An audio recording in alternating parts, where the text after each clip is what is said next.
So you see, Jesus modified the instructions he gave in Matthew chapter 10, because that was only for the period when they were going to the nation of Israel. మత్తయి సువార్త 10వ అధ్యాయంలో యేసుక్రీస్తు ప్రభువారు ఏవైతే ఆజ్ఞాపించారో ఆ తర్వాత వాటిని ఆయన మార్చినట్లుగా మనం చూస్తాము. ఎందుకంటే ఆ సమయంలో అది తాత్కాలికంగా అపోస్తలకు కేవలం ఇశ్రాయేల్ దగ్గరికి వెళ్ళటానికి ఇచ్చిన ఆజ్ఞలు మాత్రమే. Now, after the new covenant is established, he was going to send them into all the world. కానీ ఇప్పుడు కొత్త నిబంధన స్థాపించబడిన తర్వాత వారిని ఆయన లోకమంతటికి పంపించారు. And into a lot of non-Christian nations, and they needed to proclaim there not what he said here in Matthew 10, that the kingdom of heaven is at hand. He told them what to preach in Matthew 10 verse 7. The kingdom of heaven is coming. ఆ తర్వాత వాళ్ళని ఆయన అనేక క్రైస్తవేతర దేశంలో కూడా పంపించారు. అయితే మత్తయి సువార్త 10:7లో చెప్పినట్లుగా పరలోక రాజ్యము సమీపించి ఉన్నది అని ఇక్కడ చెప్పినట్లుగా ప్రకటించమని చెప్పలేదు. కానీ But that's not the message we are preaching. మనం ప్రకటించే వర్తమానం ఇది కాదు. We are preaching the kingdom of heaven has already come on the day of Pentecost. Pentecost దినమున పరలోక రాజ్యం వచ్చి ఉన్నది అని మనం ప్రకటిస్తున్నాం. We can have a heavenly life now. Christ is risen. మనం ఇప్పుడు పరలోక జీవాన్ని కలిగి ఉండొచ్చు. యేసుక్రీస్తు ప్రభువారు పునరుద్ధానుడయ్యాడు. And he can lift us in our spirit into the heavenlies now. పరసంబంధమైన చోటికి మన ఆత్మలను ఆయన ఇప్పుడు లేవనెత్తగలడు. So that is a big difference. So don't go to Matthew 10 to get your commission for preaching the gospel today. ఇది ఎంతో గొప్ప వ్యత్యాసంగా ఉంది. కాబట్టి ఈ రోజు మనం సువార్త ప్రకటించాలంటే మత్తయి సువార్త 10వ అధ్యాయం 7వ వచనాన్ని కాదు. That is not for today. It was for that particular period. అది ఇప్పటికి సంబంధించింది కాదు, కేవలం తాత్కాలికంగా అప్పటికి మాత్రమే ఇచ్చింది అది. Like some of the other things that Jesus spoke when he was on earth. Go and show yourself to the priest, he told the lepers. ఆయన ఈ భూమి మీద ఉన్నప్పుడు కొన్ని విషయాలు చెప్పినట్లుగా ఒక కుష్ఠ వ్యక్తిని స్వస్థపరిచిన తర్వాత ఆయన ఏం చెప్పారంటే వెళ్ళి యాజకులకు కనపరచుకోమని చెప్పారు. And he said to the Pharisees to pay their tithes. పరిసయ్యులతో ఏం చెప్పారంటే మీ దశంభాగాలు మీరు చెల్లించవచ్చు అని చెప్పారు. That's all changed after the day of Pentecost. కానీ పెంతెకోస్తు దినం తర్వాత అవన్నీ మారిపోయినాయి. So we need to distinguish between the things that differ. It is written, Satan quoted a verse of scripture to Jesus. కాబట్టి రెండింటి మధ్య వ్యత్యాసం ఉన్నప్పుడు మనం ఈ విధంగా చూడాలి. సైతాను యేసుక్రీస్తు ప్రభువుతో ఈ విధంగా రాయబడి ఉన్నది అని చెప్పినప్పుడు Jesus said, it is also written. ఈ విధంగా కూడా రాయబడి ఉందని యేసు ప్రభు చెప్పారు. We need to understand this principle that the whole truth of God is not found in it is written, but in it is written and it is also written. ఈ నియమాన్ని మనం అర్థం చేసుకోవాలి. మనకి సంపూర్ణ సత్యము కావాలంటే లేఖనాల్లో ఇది రాయబడి ఉన్నది అని మాత్రమే కాదు, ఈ విధంగా కూడా రాయబడి ఉన్నది అని ఆ రెండింటిని మనం చూడాలి. Two passages of scripture relating to one another need to be considered simultaneously if we want to understand the truth. ఒకే విషయం గురించి రెండు వాక్య భాగాలు రాయబడినట్లయితే ఆ రెండింటిని మనం పక్కపక్కన పెట్టుకొని సంపూర్ణ సత్యాన్ని గ్రహించాలి. So we must bear that in mind over here. ఇక్కడ ఈ విషయాన్ని మనం మనసులో ఉంచుకోవాలి. But there are certain principles here that we can see that the Lord wants us to live trusting him. కానీ ఇక్కడ కొన్ని నియమాలు మనం చూసి నేర్చుకోవచ్చు. యేసుక్రీస్తు ప్రభువారు ఆయన మీద ఆధారపడి ఆయన నమ్మి మనం జీవించాలని కోరుకుంటున్నారు. The laborer is worthy of his support. Verse 10. 10వ వచనంలో మనం చూసినట్లయితే పనివాడు తన ఆహారమునకు పాత్రుడు కాడా. That is something which is quoted even in the New Testament by the Apostle Paul in 1 Corinthians chapter 9. మొదటి కొరింథీ 9వ అధ్యాయంలో క్రొత్త నిబంధనలో అపోస్తలుడైన పౌలు కూడా ఈ మాటను చెప్పాడు. He says the Lord himself has directed that those who preach the gospel, 1 Corinthians chapter 9, are to be supported by the gospel. సువార్త ప్రకటించేవాడు సువార్త వల్లనే జీవించవచ్చని ప్రభువే చెప్పాడు కదా అని పౌలు చెప్తున్నారు. And he speaks about the laborer being worthy of his support in 1 Timothy 5 as well. మొదటి Timothy 5లో కూడా పనివాడు తన జీతమునకు పాత్రుడు అని చెప్పాడు.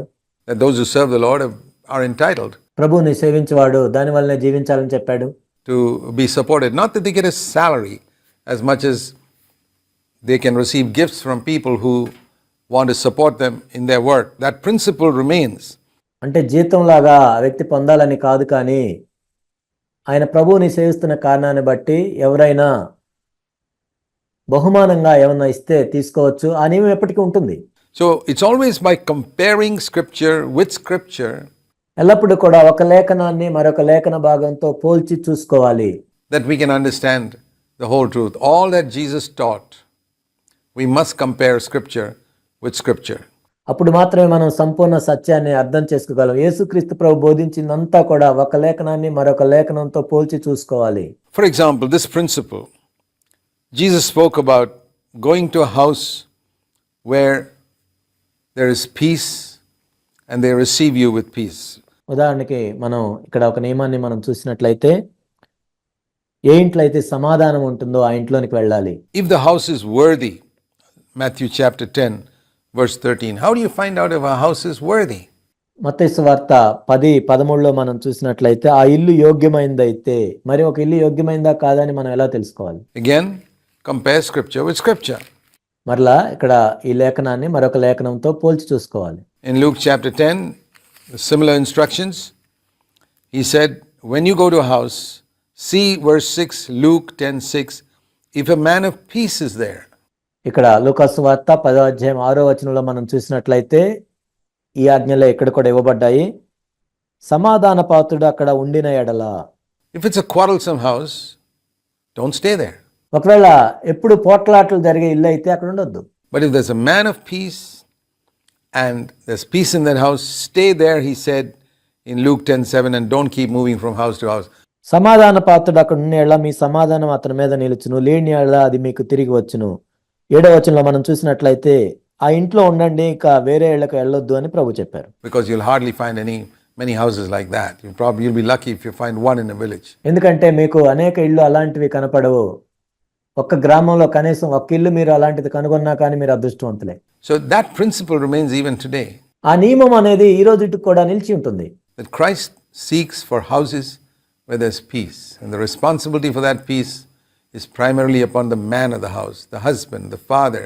కాబట్టి యేసుక్రీస్తు ప్రభువారు ఈ రోజు కూడా సమాధానం కలిగిన గృహం గురించి చూస్తూ ఉన్నారు. కాబట్టి సమాధానం కలిగిన గృహము ఎవరి మీద ఆధారపడి ఉంటుందంటే, ఆ ఇంట్లోని పురుషుని మీద ఆధారపడి ఉంది, భర్త, తండ్రి. This is almost the most important thing that a man should seek to have in his house, peace. కాబట్టి ఒక ఇంటి పెద్దగా పురుషుడు ఏం చూడాలంటే తన ఇంట్లో సమాధానం ఉండాలని చూడాలి. No quarreling, no fighting, no murmuring, no grumbling. అక్కడ పోట్లాట్లు, కొట్లాట్లు, సణుగులు, ఫిర్యాదులు ఇలాంటివేమీ ఉండకూడదు. It's a responsibility of every head of the house to ensure that his house is a house of peace. ప్రతి ఇంటి యజమాని యొక్క బాధ్యత ఇది. తన ఇల్లు సమాధానం కలిగిన ఇల్లులా ఉందా లేదా చూసుకోవాలి. That is where servants of the Lord should stay. That's where the Lord himself stays. దేవుని సేవకులు అక్కడ ఉంటారు, దేవుడు కూడా అక్కడే ఉంటాడు. And people who reject God's word, this principle is also true. It will be more tolerable, Matthew 10 verse 15. కానీ ఎవరైతే దేవుని యొక్క వాక్యాన్ని తిరస్కరిస్తారో ఈ నియమం కూడా ఇప్పటికీ నిలిచి ఉంటుంది. మత్తయి సువార్త 10:15లో, For the land of Sodom and Gomorrah in the day of judgment than for that city. విమర్శ దినమందు ఆ పట్టణపు గతి కంటే సొదొమ గొమొర్రా ప్రదేశముల గతి ఓర్వతగిందయుండునని నిశ్చయముగా మీతో చెప్పుచున్నాను. Because those who went to Sodom and Gomorrah were not as important as the Lord's servants who go out today.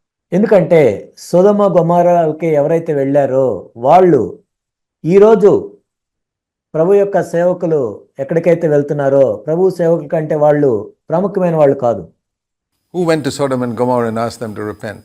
సొదొమ గొమొర్రాకి ఎవరు వెళ్ళి మారు మనసు పొందమని ప్రకటించారు? Lot was a backslidden person who was living there.